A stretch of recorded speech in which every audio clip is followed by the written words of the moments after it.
Aleluia. No livro de 1 Samuel, capítulo 13 e versículo 21.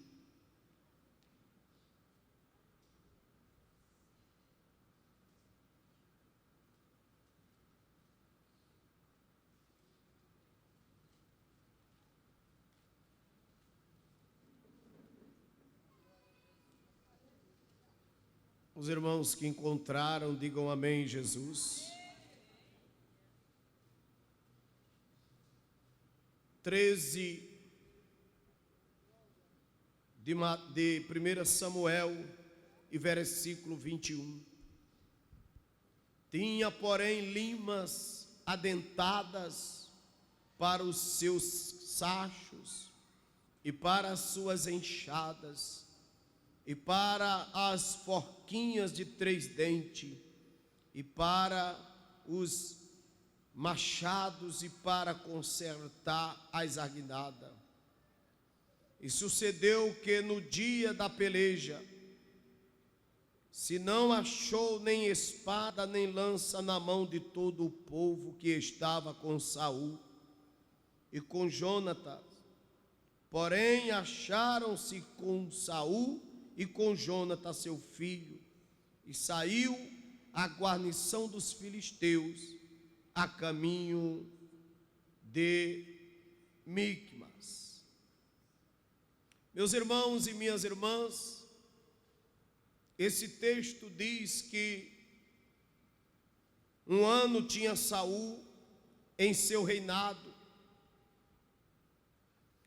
e o segundo ano reinou sobre Israel, e Saul escolheu para si 3.000 homens de Israel, e estava com Saul 2.000 homens em Micmas e na montanha de Betel, e 1.000 estava com Jonatas em Gibeá de Benjamim, e despediu o resto do povo, cada um para a sua casa. Meus amados irmãos, esse moço Saul, ele nunca teve sucesso na vida, nunca obteve uma verdadeira vitória da parte de Deus. Não foi porque Deus não quis, mas porque esse homem nunca teve o presente, a bênção de Deus na vida. Oportunidade ele teve para fazer vários concertos com o Senhor. Mas veja, que coisa simples. Que coisa simples, irmãos. A gente estamos aqui diante de uma palavra em que eles eram tão desprotegidos de Deus que até esqueciam de amolar suas próprias espadas.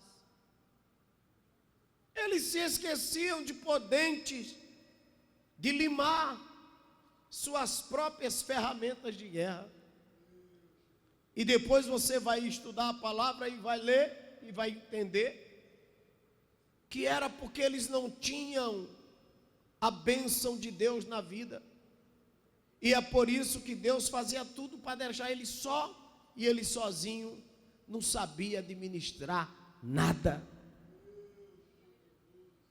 Quantas vezes na nossa vida, comparando esse versículo, quantas vezes na nossa casa é assim? Estamos distante de Deus, ganhamos um salário de 20.000 reais, mas não temos sabedoria sequer de administrar. E a gente vê uma pessoa às vezes ganhando um salário mínimo, mas a lima está amolando constantemente o gume da sua espada. Eita, mistério de Deus. Está vendo, minha filha Júlia, irmã Patrícia, os irmãos aqui? Estão vendo, meus irmãos? o que significa ter Deus na vida, a importância de estar aliado com Deus. Saul tinha um exército, Saul tinha homens, cidades, capitães, mas a cegueira espiritual era um marco, irmão Jefferson, presbítero Jefferson, na vida dele, pastor Carlos Henrique. E por essa razão, não atinavam para nada, pastor Carlos. Não atinavam para absolutamente nada. Tinham todas as ferramentas para serem bem-sucedidos. Mas cadê o sucesso desse homem à frente da presidência desse país? O povo dele sofrido, ele perdido, e o seu exército com as suas lanças cegas, com as suas espadas cegas, seus soldados destreinados. Aleluia. Tente isso em Deus. Tente fazer alguma coisa, meus irmãos, sem a presença de Deus. Não existe nenhum aqui que consiga bom resultado na vida andando sozinho, confiando no seu braço e na sua força. Quando Saul chegou no poder, que viu aqueles soldados, aquele exército, no primeiro ano do governo dele,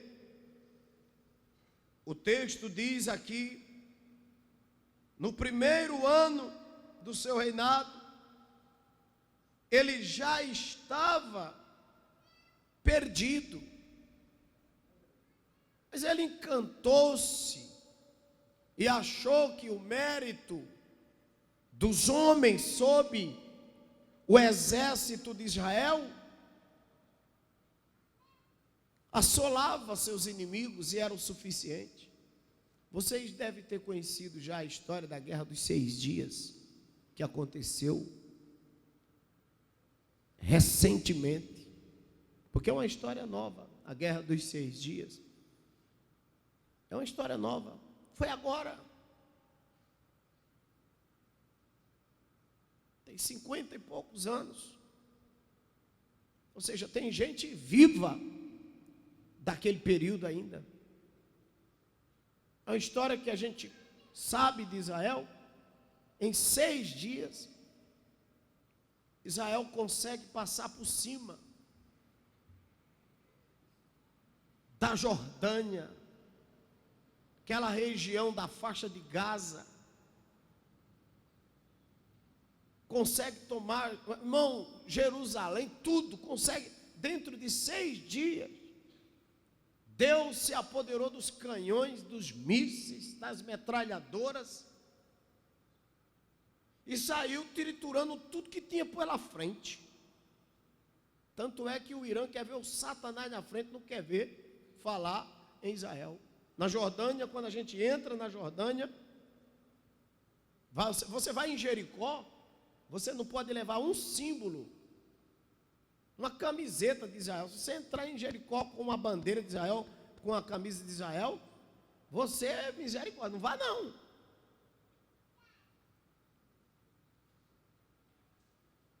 Jericó ali coladinho. E se não tivesse freado aquela guerra, Israel tinha acabado com todo mundo, porque era Deus que estava em cada... Irmão, eles atiravam o míssil e Jeová tomava o míssil. Quer que eu leve ele aonde?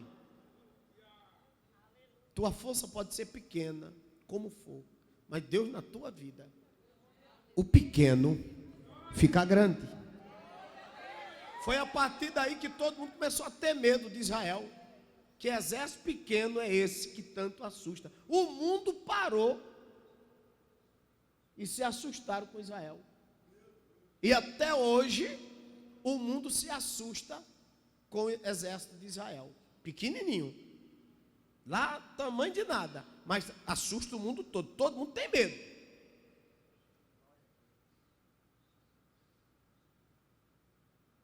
Guerra que Israel entra, o camarada pode ser grande, mas aquele pequenininho ali é perigoso demais. Me lembro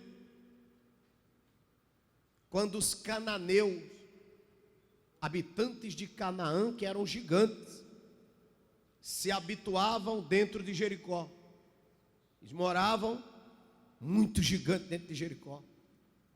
E construíram uma muralha tamanho a eles. E cabia 2 carros emparelhados no muro da cidade.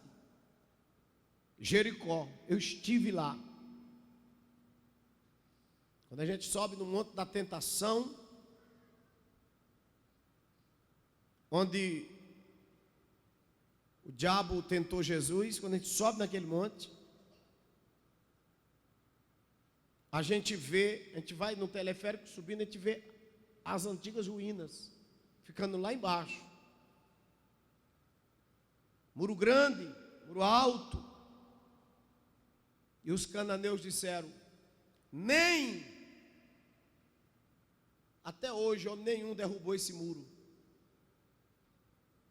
E teve um que disse, mas tome cuidado, porque quem protege aquele povo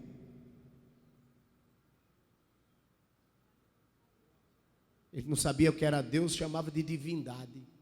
Tem uma divindade que guia aquele povo, que abriram o mar e eles passaram a pé enxuto. E de dia a divindade bota uma coluna, uma nuvem, que eles não envelhecem. No verão, o sol não toca neles. E de noite tem uma coluna de fogo, que é como se fosse um aquecedor gigantesco, e eles tudo é aquecido a noite toda, dorme tranquilo. E a Bíblia diz lá no livro do salmista, de dia o sol não te molestará, e nem de noite a lua. Deus é Deus de dia e de noite para ele. Levanta a mão e dá glória.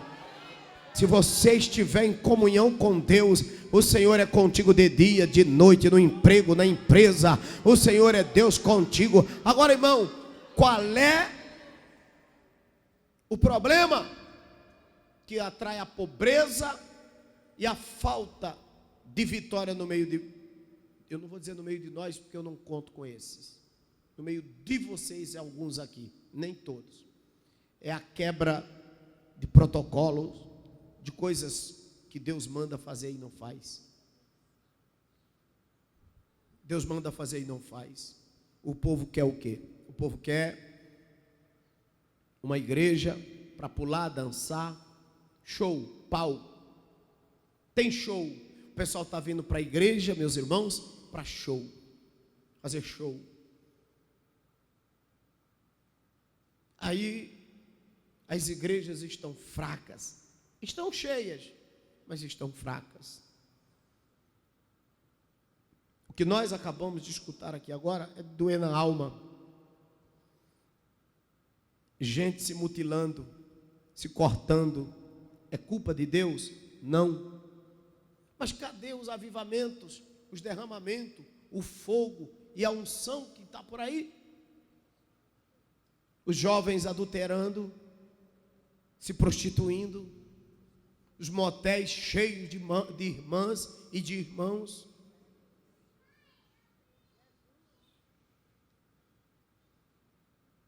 As alianças quebradas, os concertos com Deus quebrados, o divórcio, o empobrecimento espiritual tomando conta da humanidade, os crentes tudo destruído, tudo fraco, irmã Maria da Luz. Os irmãos não sabem nada da Bíblia, dá uma oportunidade, tem medo, não sabe cantar um hino direito, não sabe nada, você fala uma coisa, eles não lembram. Perguntar a mensagem daqui a 2 horas já não lembra mais.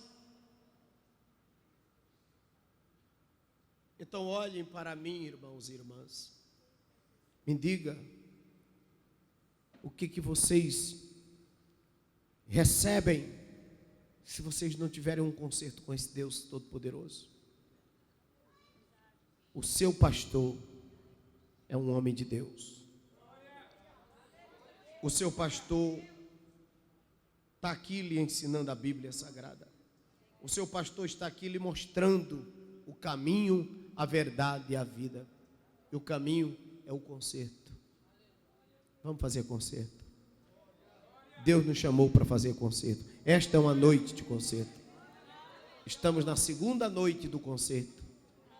Quem está gostando da palavra? Deus seja louvado. Deus seja louvado. Deus seja louvado. Estamos no segundo domingo do concerto. E eu tenho certeza que Deus me botou aqui no caminho de vocês para ensinar direitinho a vocês o que é andar em retidão com o céu. Que Deus livre-nos de termos um Saul na nossa vida. Que Deus nos defenda de copiarmos esse Saul. Que Deus livre-nos de sermos um Saul nas nossas vidas. Fiquem de pé no nome de Jesus.